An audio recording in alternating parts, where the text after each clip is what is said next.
Good morning. I'm Rhonda Smith, host of the Recover, Restore, Reenergize Your Life talk show, and I'm here today with Dr. Karen Koffler, the medical director at Canyon Ranch, Miami Beach.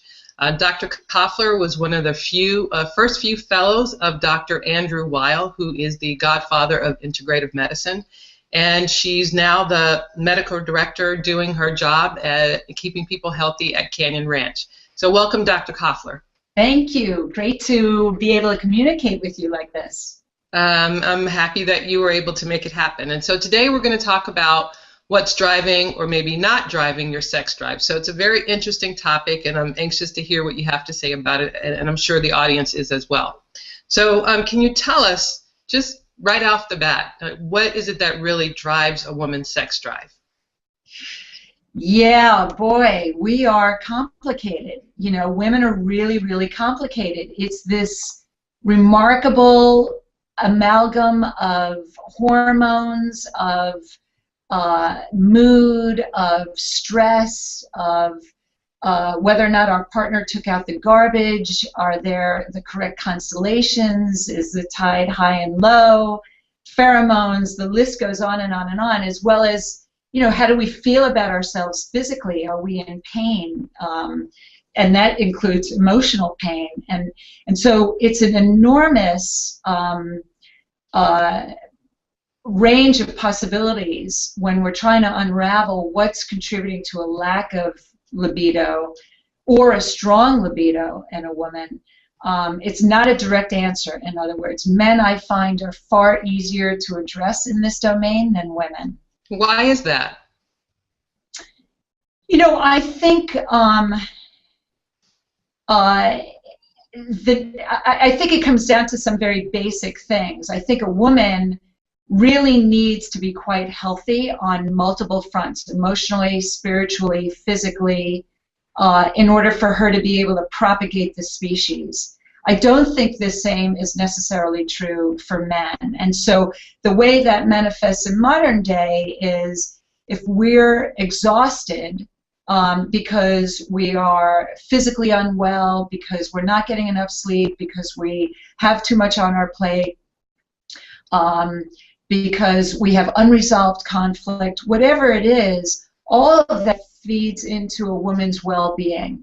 And I find that libido is one of the first things to drop out in women when they are not feeling well on any of those fronts. And the same is not true of men. So to me, a healthy libido is quite possibly a barometer of just a woman's overall health. Okay, so we hear a lot about libido, and we always associate that directly with sex drive or sexual energy or chemistry, but can you really define for us what libido really is and how that exists within us? Yeah, so I think you're right. I think at its most fundamental sort of basic way of understanding it, we do consider it to be sex drive, but I also think it's the energy of sexuality that's really a component of the instinct of all of life, of being alive, of being vital.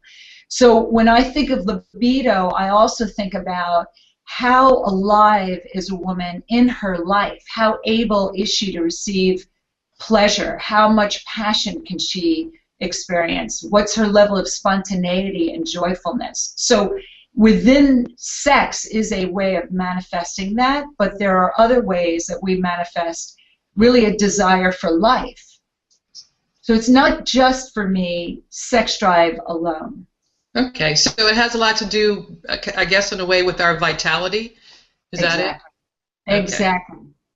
Okay, and then how does our libido actually change through our life cycle, especially as women? You know, from our 20s to our 30s to our 40s and then 50s and beyond. You know, we go through lots of changes in our lives as women. So how does our libido actually change as we evolve through our life cycle?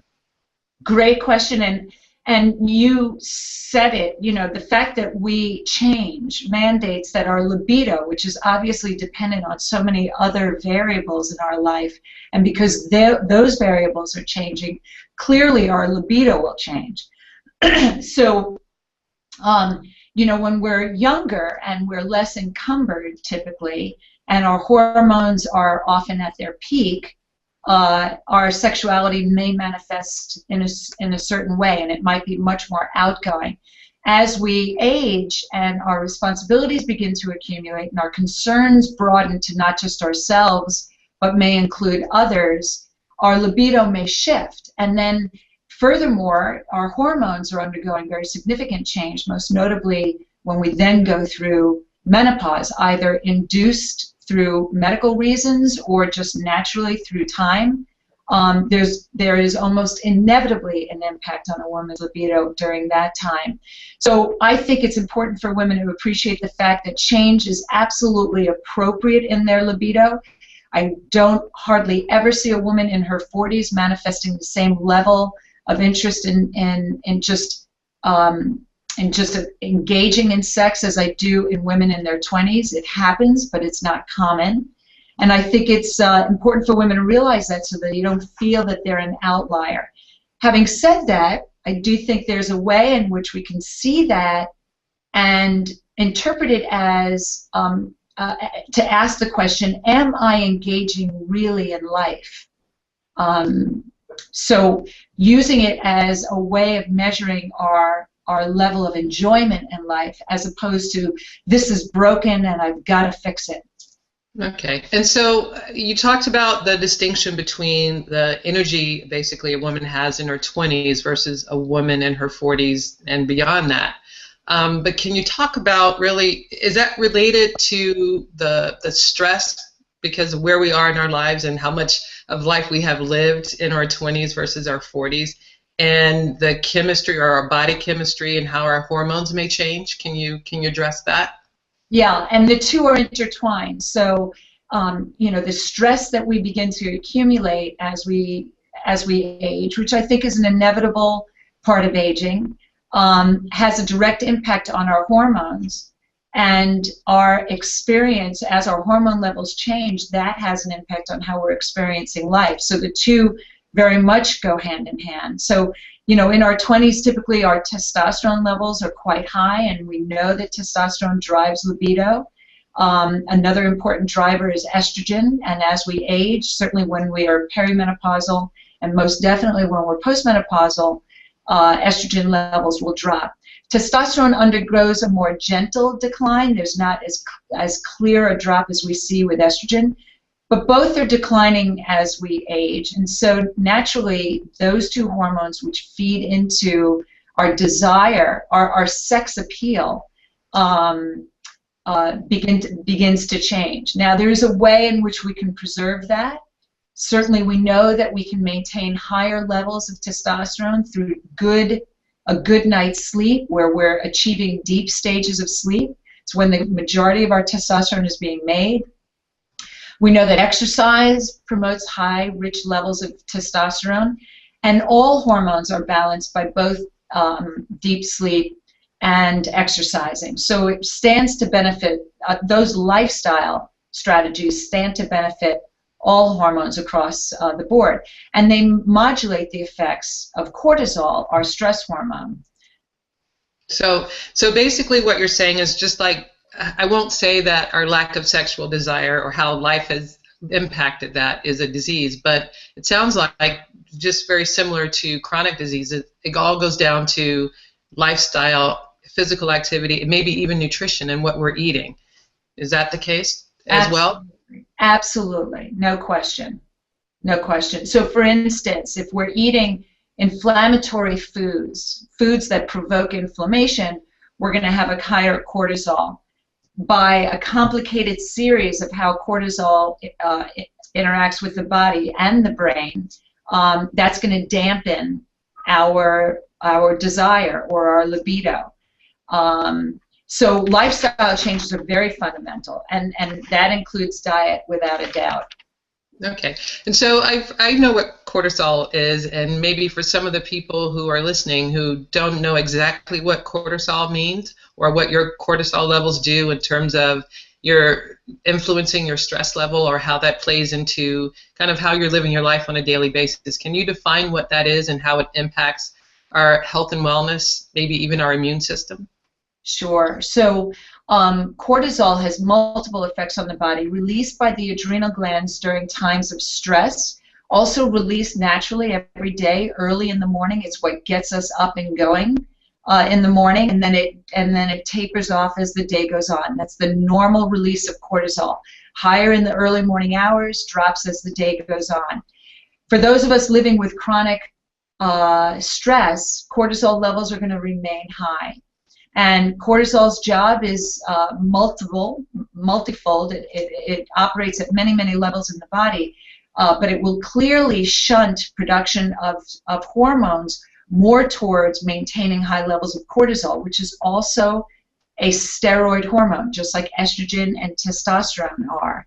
So you'll make less of those hormones and more of cortisol in order to maintain our ability to respond to stress. It's a life-saving measure. Cortisol also shunts blood away from the gut and the genitals. So if you don't get blood flow to vaginal tissue, to the clitoris, to that whole region, you're already at a deficit in being able to sense things in the way that you might otherwise. And all of this makes sense. If an organism is under undue stress, this is not the time to try to propagate the species, right? So we're more engaged in a life-saving action than we are in a life-promoting action during those times. In terms of immune function, cortisol's job is to sort of suppress immune activity as a way of keeping the body able to respond to the stressor. So overall, it suppresses desire, it suppresses immune function. Great. So you talked once before when we had a conversation about the whole mind-body connection and the libido and our sexual desire. Can you go into a little more detail about that and how all three of those dimensions are interconnected and how that influences our libido and sex drive? Right. So, clearly, when I've met women with very strong libidos, and by the way, I haven't met a lot of women with very strong libidos. Now, that it could be because they're so healthy, they don't need to come to see me. That's a possibility. But I also think it's not as common as we see women's libido suffering, especially over time. But in those women, they often seem to be very much in command of their lives. They feel on top of things.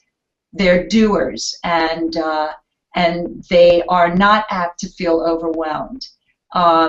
There are also people that tend to take care of themselves in a variety of ways. So in that way, strong libido has an influence on mind and body clearly have an influence on libido. So as I've described, a libido works best in a healthy body. If a woman is preoccupied with means of survival, if she's got an illness, if she's in pain, if she's overwhelmed, the libido is really the first thing to go. So when we address that issue, we really address both mind and body in order to help improve many different facets of their lives, including the libido.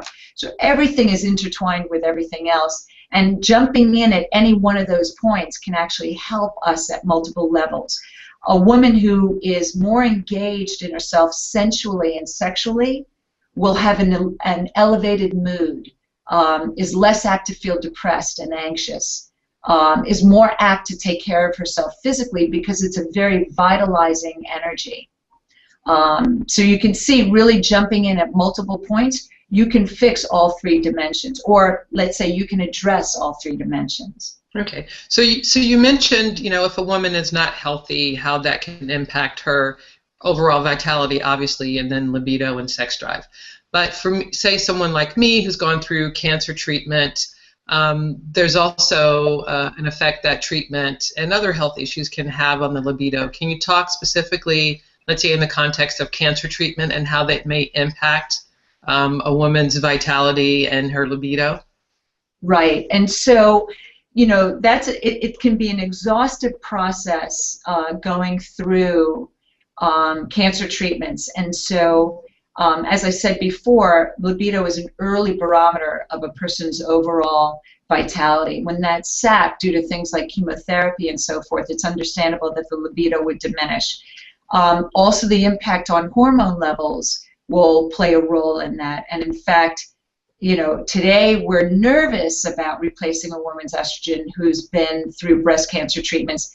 I think at some moment we're going to see that look different, just as we're beginning to see men who have had prostate cancer being put on testosterone, because there doesn't seem, at least there's early signs that testosterone is probably more overall protective against the development of prostate cancer and not causative. I think we may ultimately learn the science of how to utilize hormones in women who have been treated for a hormone-related tumor, but we're not there yet. And so women who are in your situation are at a deficit in that we can't necessarily use all hormones in order to jumpstart their libido, but there are other ways that we can address that. So we are, by definition, from the time that we're born until the time that we die, quite sexual.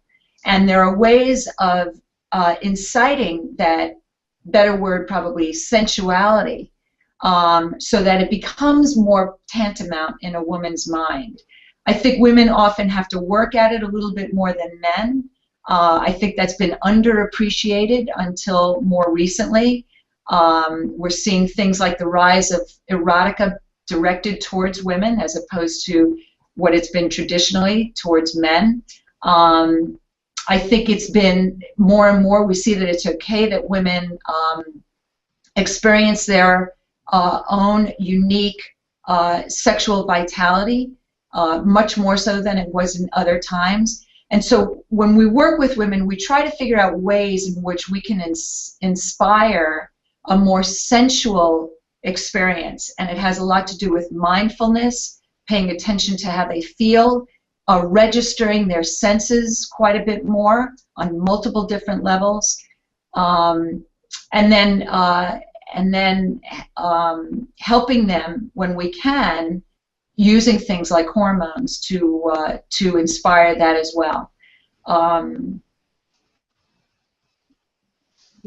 Yeah. So one of the things, and I guess the core thing for me, especially with the Recover, Restore, Re-Energize talk show, is that, you know, I hope to be able to inspire women to not only take better care of themselves and give them, you know, the access to information, tools, and resources in which to do that, but also to make sure that they make their health and wellness their #1 priority. And it sounds like, you know, in order to deal with this particular issue that some women may have, you know, that is the thing that probably is most important for them to do, is to make sure that they carve out the time, at least some time, even if it's only just a few minutes out of their day every day, to really nurture and take care of themselves in a more holistic way.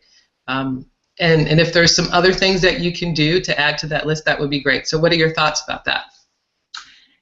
You know, you are so right. I mean, so much of what I see in my office is a woman's inability to acknowledge and take the steps. It's actually difficult for a lot of women to perform self-care actions on a regular basis. I mean, really on a daily basis. They would never allow their children, their partners, their mothers to run themselves the way they tend to run themselves. You know, that we'd be great in pointing that out in one another and not so good in acknowledging it in ourselves.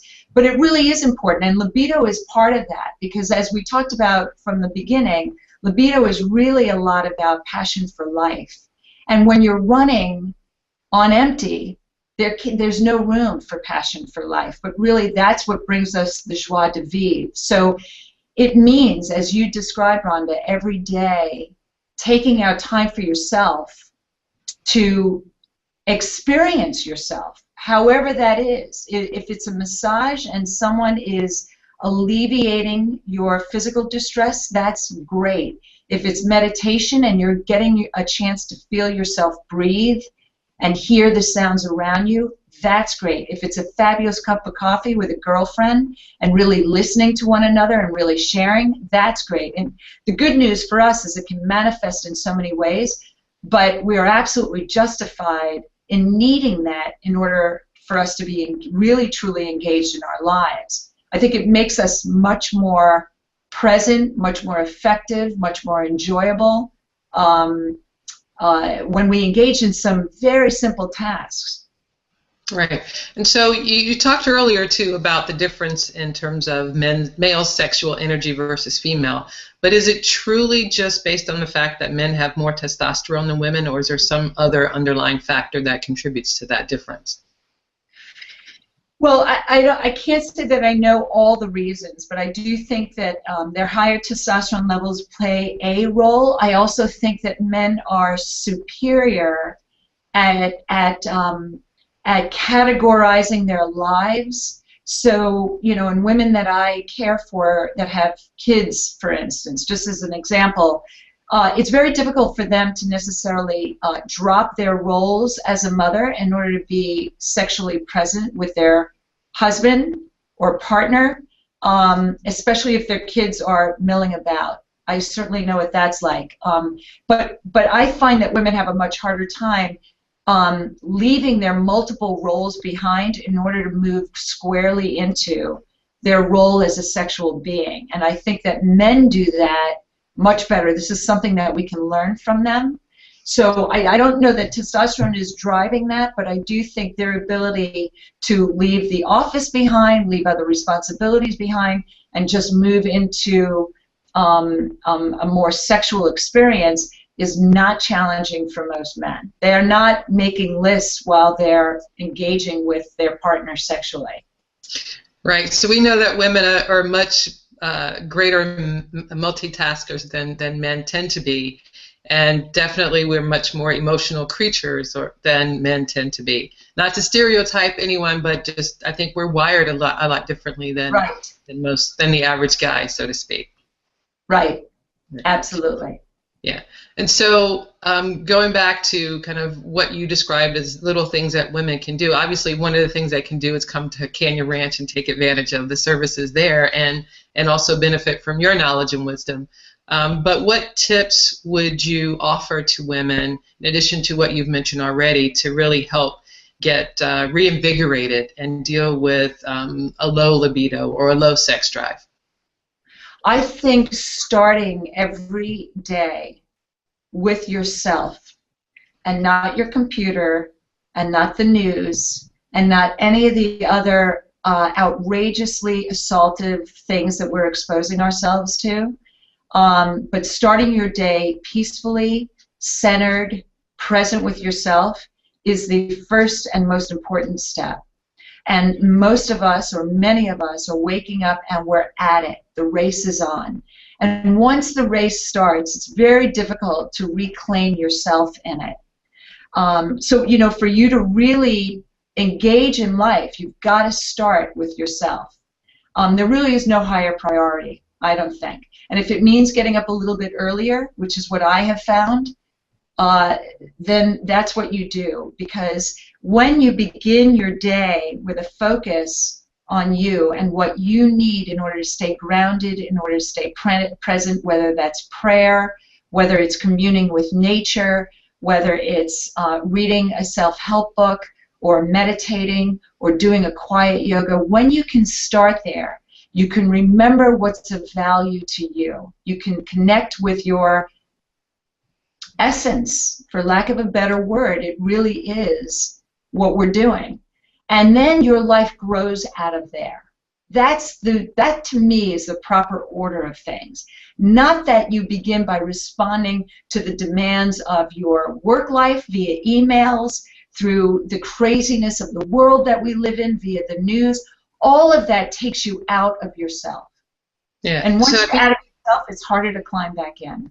No, I totally agree. And so I think it's about, you know, definitely setting boundaries for yourself and making the right choices from the very moment you wake up every day. And so, you know, I know you very well, and I know that you tend to practice what you preach, and you look amazing, by the way. I wanted to tell you that. So I know that you generally ride your bike to work every day.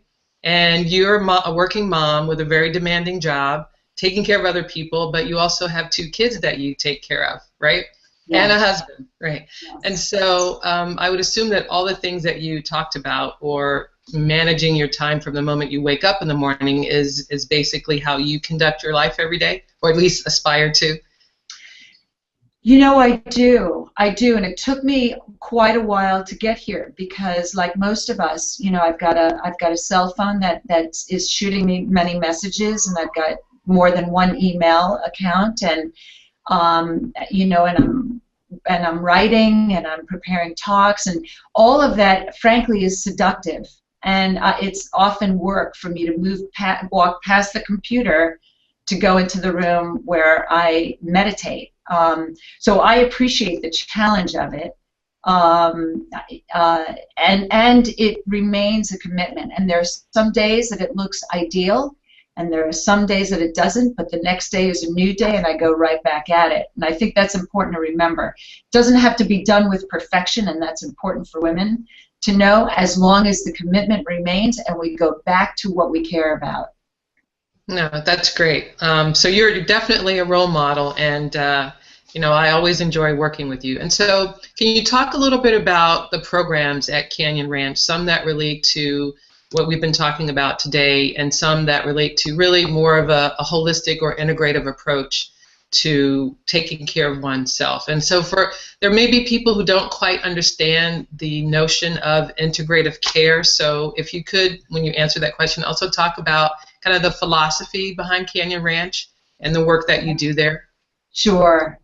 So Canyon Ranch, to me, really represents an opportunity for people to push the pause button in their lives and come to a setting where they're going to be able to explore those things that they really do care about.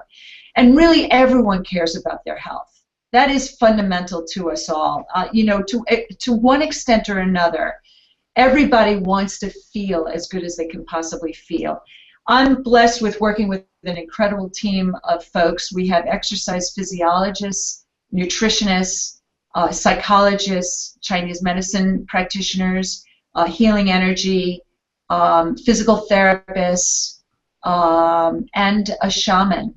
And together, we work with our guests who come here for a whole spectrum of reasons: stress management, weight loss, smoking cessation, digestive disorders, or just the desire to optimize how they feel. They're 50, they feel pretty good, they want to age as well as they possibly can. And we tailor programs to what their health goals, what their goals for their lives are. So they may see me and the shaman and the acupuncturist and the healing energy person, and they may get massages, and that may be the crux of their experience in order to address stress. They may be getting one-on-one meditation, they may be doing yoga, that we may send them for long walks on the beach, or they may be wanting to lose weight, and we're going to make an assessment of what their exercise capacity is. We're going to design an exercise program specific for their taste. We're going to analyze their diet. We're going to check for food sensitivities. That may be a whole different approach. So it's a very tailored approach, taking someone where they are, understanding what their goals are, and using their likes and dislikes to get them to where they want to be. Very personalized attention. Good. And then so this happens while they're there at the property, but what happens generally when people leave? Do you still communicate with them? Is there an accountability factor? Do they come back again? Or how does that actually work? Excellent, excellent question. Yeah, because, you know, actually change for all of us is hard. Whether you're stopping smoking or incorporating kale into your diet, some steps obviously are easier than others, but as human beings, change is not a linear experience. We make gains and then we may backslide, and that's where we maintain contact with the patient. Very often they come back to see us, either in person and most definitely by phone. So virtually everyone I see, I have follow-up with by phone, whether they live in Saudi Arabia or, you know, somewhere in South Miami. We have follow-up with everybody that we start with, so that we can see and help them see the gains that they are making over time. sometimes we forget where we were, and it's valuable for us to go back and see, this is where I was when I started, this is where I now am. That in and of itself is incredibly encouraging. But we make change best when we're doing it in the setting of a community, and we basically form a mini community with them while they're here and then once they leave. Okay. Can you talk about perhaps what your greatest success story is with one of your patients? Wow, we were just, wow, so that's always like a million faces come to mind. And then there are people where I wish we had been able to do a little bit more, and for whatever reason they couldn't hear the message at the moment. You know, first I want to say, we never know how we're influencing someone. Sometimes we need to hear things more than once from multiple sources for us to actually step into the sea of change. One person that comes to mind, we take care of a very well-known psychologist who at 65 had never exercised in her life. And she was feeling very broken down. She spends many hours of the day seated listening to other people's issues. She's brilliant at what she does, but self-care was a huge problem for her. During the course of time that we worked with her, well, in the first year, she lost about 40 pounds, which was an enormous breakthrough for her because she'd been really stagnant at a very high weight.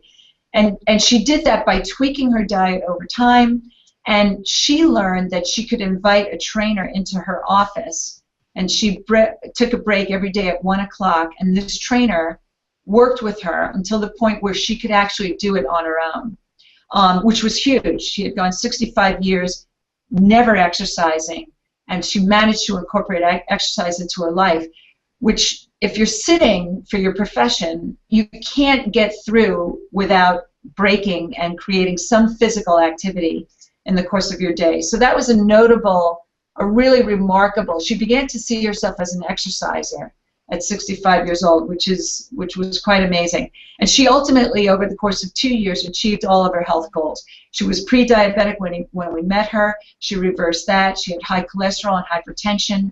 She reversed that and was no longer on meds. That was really gratifying.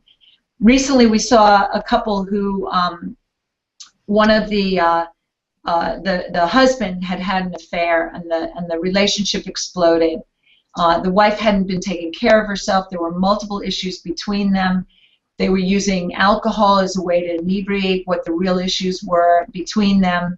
And so, working with our life management team, acupuncture for their addictions, and several other steps, they individually began to take care of themselves, and then were ultimately able to work on the relationship and mended it. And we just had follow-up with them after about a year, and they are a very tight, having lived through, you know, what is arguably the toughest challenge in a couple, one of the tougher challenges in a couple's lifespan together. They have survived it, and they're now moving forward together as a couple, a real team. And they are both taking care of themselves, which was really the essential starting place. Wow. So they're general examples, but, you know, in all of us, change is possible. I think Canyon Ranch provides the nidus and the support moving forward. But in reality, you know, what you do can be the nidus. You know, a good conversation with someone that you don't even know can be the first step. You know, my brother is a great example. He's been overweight for much of his adult life. He had an interaction with a physician, the briefest interaction. It had nothing to do with a medical visit. The doctor simply said to him in the course of his conversation, very seriously, eat half of what you're eating and exercise 30 minutes a day. And for whatever reason, my brother could hear it at that moment and is now on a totally new path. So I think staying open to being influenced by the good words and the good deeds of those around us can be a life changer. Yeah, so I think you said the operative word. You have to be open, probably ready to receive whatever that message is. And I think in order to make the difference, you have to be willing to actually make the difference in your life and be committed to making that happen. And so it sounds like a lot of the work that you do or have done with your patients is very transformational. And I think, you know, and what I've been hearing a lot, for people, especially where we are in this phase of our lives, is we're all looking to kind of transition into a way of living better and being better and taking advantage of the remaining time we have left without putting it, in a more depressing way. But I think, we look at life a different way when we're a woman of a certain age or where we are in our life. And so how we live going forward becomes more importantly. But I know that a lot of women, men in some cases too, kind of get stuck and don't know how to move forward. But it sounds like, if they're able to come to Canyon Ranch, that might be a good way to do that on many different fronts.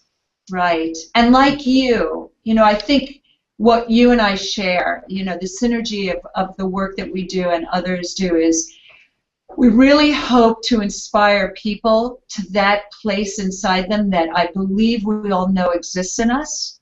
It's the naturally optimistic side of us that believes there can be a richer, deeper, satisfying experience. I see my job, and I think you see your job, as a means of inspiration, as a means of touching base with an incredibly powerful source within each of us. And then from that, incredible things can happen. So I agree with you. I think we're all all of us, however it's manifesting, we're all on the same path. Yeah. I'll tell you, I'm looking forward to actually coming to Canyon Ranch at some point, hopefully not in the not too distant future, to work with you and have an enjoyable stay. I think I'm long overdue, but yeah, I'd love to see you. Yeah, I hope to see you soon. But any last tips, any last thoughts? How can someone get in touch with you if they're interested in working with you based on what they heard today? So you can visit our website, canyonranch.com, and Canyon Ranch has a team of reservationists that can help guide. There's a direct number that people can call to make an appointment with me. Is it okay to say that? Yes? Sure. If you want to give it out, that's perfectly fine. So my front desk is 305-514-7216. And those folks can help you answer any questions. And the only other thing I would say is stay in the presence of those experiences and those people that inspire you, and that that affects one's libido for sure. But in a larger picture, it really affects your whole libido for life. And make a conscious effort to pull yourself out of those situations where you don't feel inspired. We have a great deal more choice than we think we have, and staying open, as you described, to other possibilities is really what inspires change and inspires that fresh, excited experience of life. Right. I think you said something really important there. It's about the word choice, and we all have a choice. We always have a choice in who we choose to bring into our life, what we choose to accept, and what people are sometimes throwing at us that may or may not be in our best interest from a personal or even a health standpoint. So you're absolutely right. I think it's all about making choices and always making the right choice and the healthy choice for us. So on that note, I'd like to thank you for taking the time to talk with us today. I always enjoy talking with you and seeing you. And this is Rhonda Smith signing off from the Recover, Restore, Re-Energize Your Life talk show, the place where we help you understand how to live your life in a very vibrant way from the inside out. Thank you for joining us. Have a great day. Thanks, Rhonda. Thank you.